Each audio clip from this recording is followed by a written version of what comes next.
train their people as they engage Africa, but it is that which really goes to the bottom of why the engagements are not going to be. Hi, I'm Steve Clemens, and I have a question.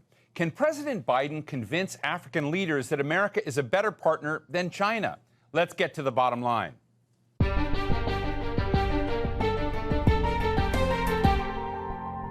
This week, the White House hosts leaders from 49 African countries to try and convince them that their continent is a real priority for America. It's going to be a hard sell, since many Africans feel that Washington has treated them with a lot of benign neglect, more of a problem than an opportunity. A place that's full of precious minerals that we want, like lithium and cobalt, which America needs for its electric cars, but also a place loaded with security concerns and humanitarian crises and corruption. Meanwhile, Russia's kind of zoomed to the top as Africa's #1 weapons dealer, and China's trade with African countries has reached a record $261 billion last year. That's about 5 times more than the U.S. An African youth survey by Ichikovitz Family Foundation found that 77% of youth across the continent identified China as the most important nation for Africa's future, not the United States. Plus, China deals with whatever government is in place, no questions asked, while the U.S. cherry-picks its allies and offers lectures about democracy. So can the U.S.-Africa Leaders Summit here in Washington, D.C. turn things around? And what can America offer that Africa really wants? Today, we're talking with Arikana Chihombori Kwao, the former ambassador of the African Union to the United States. She's also the founder of the Africa Diaspora Development Initiative, which aims to link Africans abroad back to the continent. Ambassador, it's such a pleasure to talk with you today. This big summit is going on right now in Washington, D.C. You're in Zimbabwe. I guess I want to start by asking you, what do the leaders of Africa and President Biden have to get right after this week that you think is essential?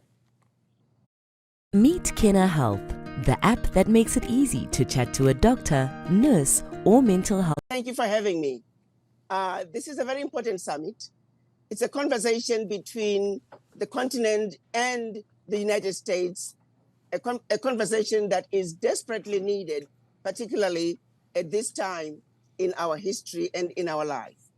The United States, let me start by saying, it still remains the most preferred trading partner for the African nations. However, like I used to tell the State Department and any engagements that we've had with the United States, I felt during my tenure that the United States was slowly losing ground, and they were risking losing their position as Africa's preferred trading partner.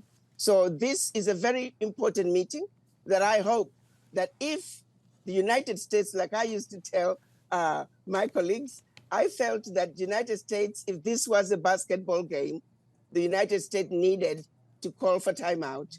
For U.S. needed to realize that this is a new game and it required new rules of engagement, therefore a need for the United States to re-strategize.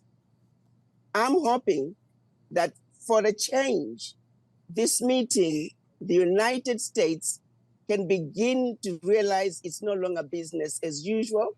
It's no longer a case of the United States saying,